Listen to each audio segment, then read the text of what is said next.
Vamos a comenzar entonces en esta segunda parte con la magíster Graciela Ramírez. Ella es psicóloga clínica, es máster en Ciencias Sociales, Género y Desarrollo por la Flaxo y magíster en Lingüística Teórica por Pompeu Fabra de Barcelona. Además es candidata a doctora en Psicología por la Universidad Católica de Perú. Ella nos va a comentar el proyecto PUSE-ULEAM, aportes del psicoanálisis en la práctica comunitaria. La recibimos con un aplauso.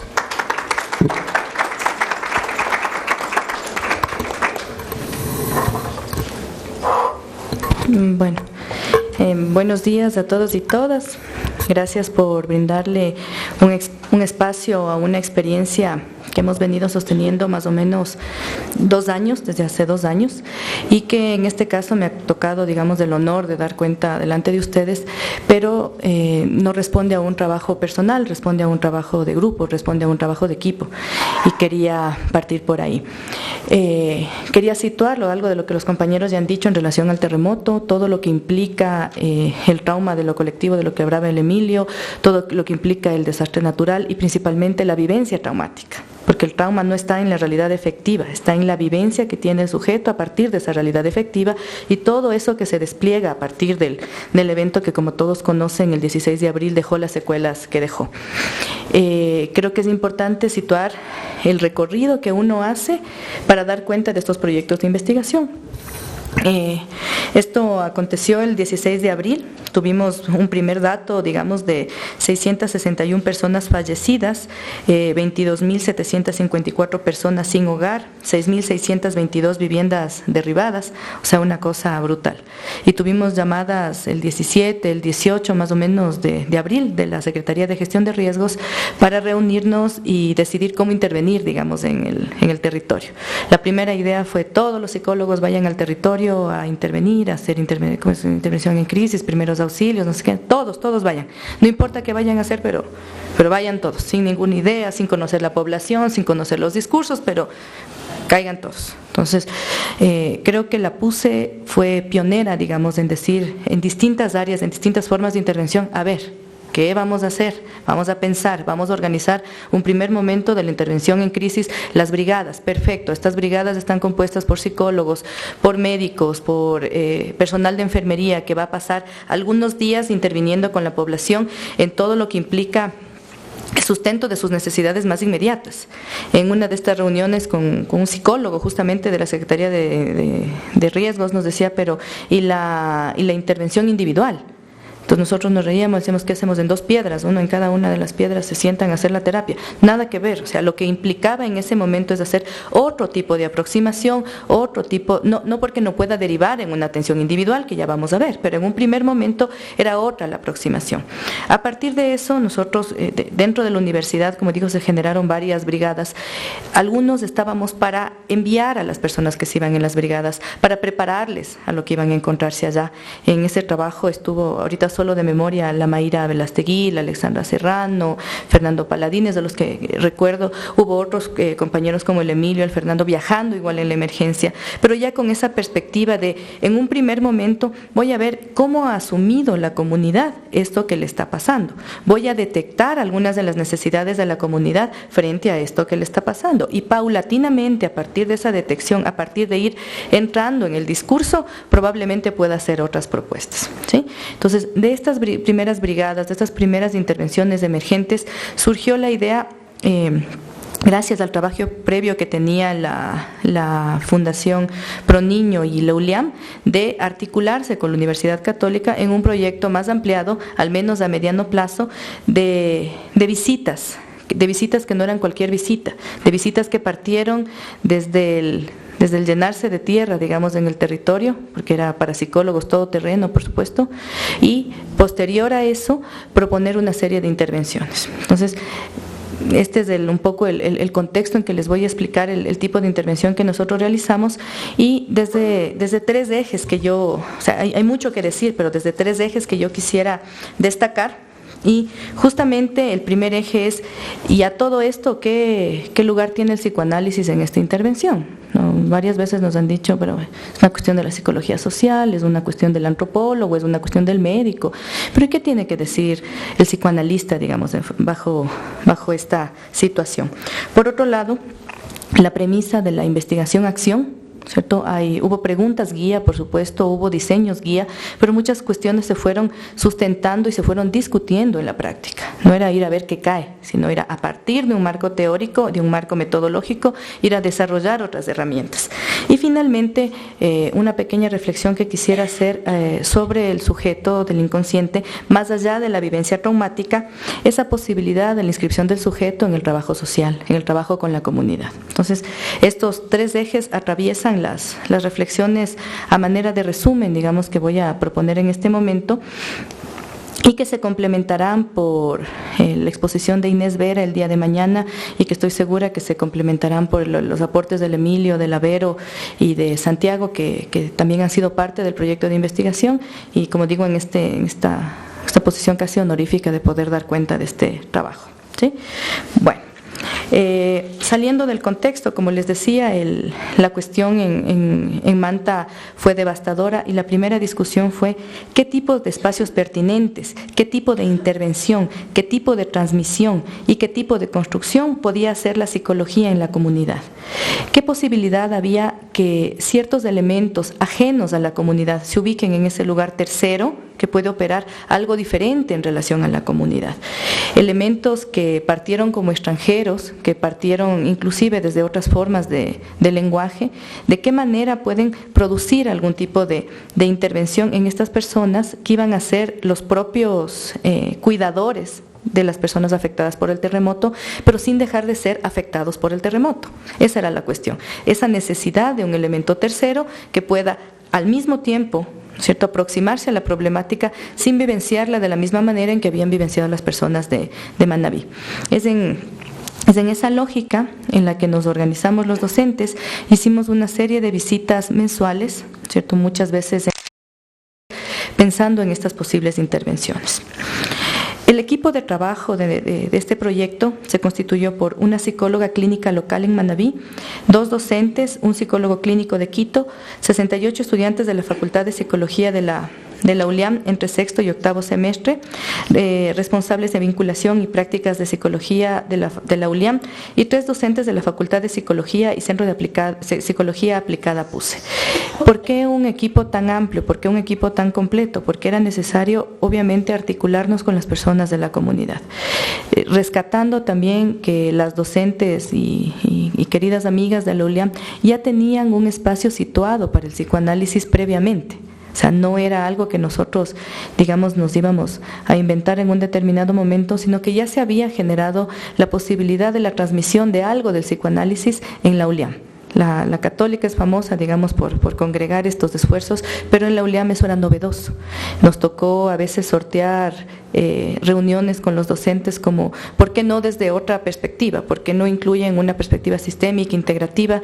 Y nosotros, ¿por qué no psicoanalítica? ¿Por qué no desde este marco de pensamiento donde el sujeto articulado en relación al lenguaje y a lo social puede producir otro tipo de intervenciones? Bueno, en ese sentido empezaron a darse las visitas, y una primera reflexión que tuvimos en ese tiempo, el Emilio y yo, fue cómo desplegar la posibilidad, digamos, sistemática de partir del diagnóstico comunitario, partir de la caracterización de la población a las necesidades y a posibles otro tipo de intervenciones. Escogimos un texto de Lacan, ¿sí? Lacan algo tendrá que decir también en relación a lo comunitario, que se llama El tiempo lógico y el acerto de certidumbre anticipada, un nuevo sofisma, de 1966. Este texto nos guió en el trabajo de la idea de pensar a una intervención en tiempos distintos, en tiempos que no se oponen entre sí, en tiempos que generan la posibilidad del siguiente tiempo. Entonces, una discusión teórica tan compleja como puede ser esta, nos permitió aproximarnos a los estudiantes y decirles justamente, hay un primer momento que es este instante de la mirada, hay un primer momento para observar, para para detallar, para notar qué es lo que está aconteciendo en la comunidad y para ellos como participantes de esta comunidad. Hay un segundo momento que a rato se nos escapa y que no puede desarticularse al de la mirada, que es el de comprender algo, no todo, de lo que está ocurriendo en la comunidad, de lo que se puede alcanzar en un proyecto que tiene inicio, que tiene fin y que obviamente no puede prolongarse indefinidamente, y que nos acerca y nos engarza al momento de concluir. Esa intervención tenía, como les digo, un tiempo determinado, pero cuando una intervención está pensada en tiempos de la lógica, en tiempos de la lógica propia del sujeto, en tiempos de la lógica propia que se articula entre sujeto y comunidad, se puede pensar en hacer intervenciones que no respondan a la urgencia, que no respondan a la emergencia. Vamos a ver qué se hace por ahí.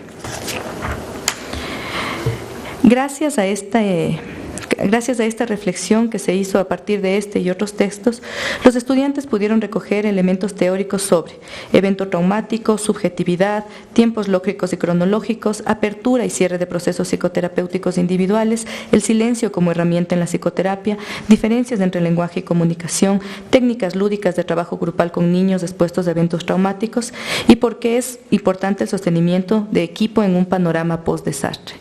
Gracias a este tipo de reflexiones y de intervenciones se capacitó a los estudiantes del ULIAM de los últimos semestres, que eran los llamados a desplegarse en territorio, acompañados por supuesto de sus supervisores y de las diferentes participaciones de las instituciones, desde una lógica también de supervisión por parte de los compañeros de Quito, presentación de casos y una serie de elementos, porque ellos eran el recurso justamente para poder intervenir dentro de su comunidad, pero eran un recurso que había que cuidar muchísimo, no solo en términos de capacitación, sino en términos justamente subjetivos, cómo estaban ellos implicados en relación al terremoto y cómo eso iba a poder permitir que intervengan con el resto de poblaciones.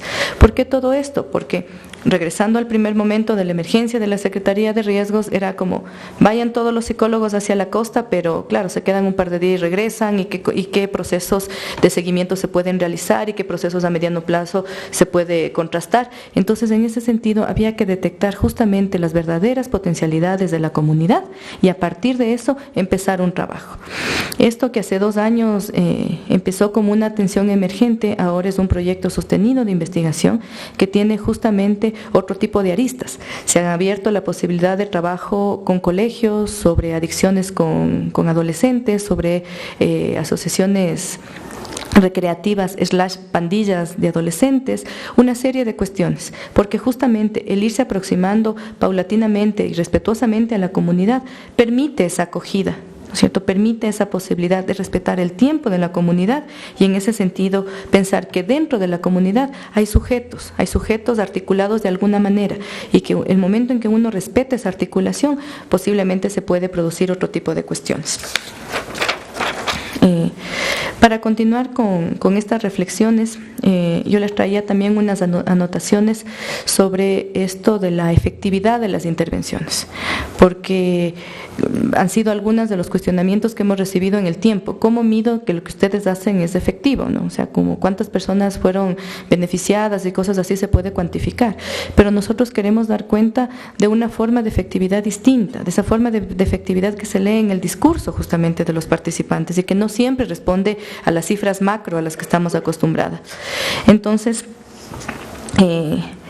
me preguntaba yo, ¿no? O sea, esta efectividad necesita elementos visibles, verificables de antemano, que no pueden ser observados de una forma cualitativa, y en ese sentido el psicoanálisis respondería que sí, que sí hay muchas formas de dar cuenta cualitativamente de los efectos de nuestras intervenciones, justamente cuando nos abrimos un camino versus este autoritarismo científico que solo determina como exitosas las intervenciones que hablan de medidas cuantificables y que nos dicta lo que debemos hacer o lo que no debemos hacer. Cuando a algo se le adhiere el calificativo de científico, pasa a ser incuestionable y la ciencia como significante único se constituye como un nuevo mito. La ciencia sacralizada se vuelve un dogma y el cientificismo una nueva fe, que señala como retrógrado todo discurso que queda de fuera. En ese sentido, el psicoanálisis es subversivo inmersivo, ya que no juega bajo las mismas reglas de validez y de efectividad de este método. Basa sus implicaciones en el reconocimiento justamente del sujeto dentro de ese universo de la norma. No busca demostrar qué tan efectivo es frente a otro tipo de intervenciones y no se propone como una práctica predictiva. Se propone como una práctica justamente sustentada en el lenguaje y sustentada en la posibilidad de reconocer en ese otro un sujeto del lenguaje. Finalmente, una serie de conclusiones de lo que hemos podido trabajar. Desde el año 2016 se han podido realizar distintos tipos de intervenciones con 365 participantes beneficiarios. Eso quiere decir que nos hemos trasladado entre Manta y Portoviejo en un promedio más o menos de 220 personas en Manta y 145 personas en Portoviejo. Eso quiere decir que niños de entre 7 y 11 años han sido beneficiados no solo con lo que era la intervención grupal dentro de los espacios pro niño diferenciados tanto en la ciudad de Manta como en la ciudad de Portoviejo, sino que a partir de esto se pudo detectar recién aquí, después de un año y pico de trabajo y de distintas intervenciones, cuáles eran los casos que suponían una intervención individual. No porque no se haya tenido intervenciones previas, sino recién aquí se puede demostrar que a partir de 25 espacios de trabajo grupales dirigidos a la comunidad, 123 encuentros con estudiantes divididos en reuniones de equipo, capacitaciones, supervisiones, se desarrolló una práctica poco habitual para la formación universitaria, justamente que se opone con eso de lo científico y sumamente sensible.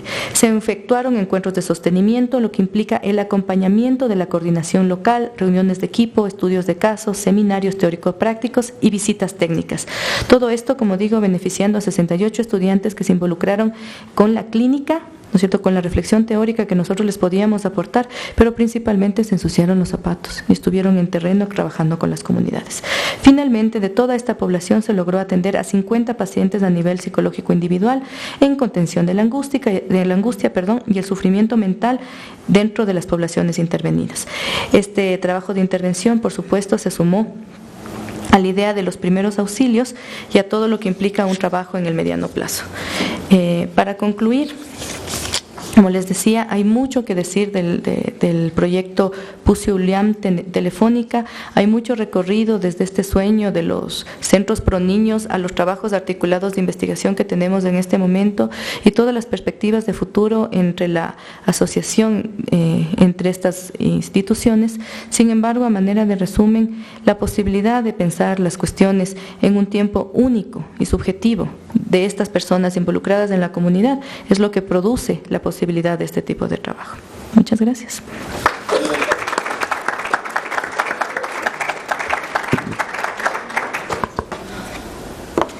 Muy bien, vamos a pasar a la exposición de cierre. La exposición está a cargo de Michelle Vallejo, ella es psicóloga educativa y coordinadora del DESE. Fue coordinadora del DESE en el Colegio Bioski de Riobamba, trabajó también en la Secretaría de Inclusión y actualmente trabaja en el DESE de Fe y Alegría de la ciudad de Riobamba. Mientras se desarrolla la exposición final, el equipo de logística va a pasar con algunos papelitos para las personas que quieran hacer preguntas a los expositores. Rápidamente recuerdo quiénes son para que podamos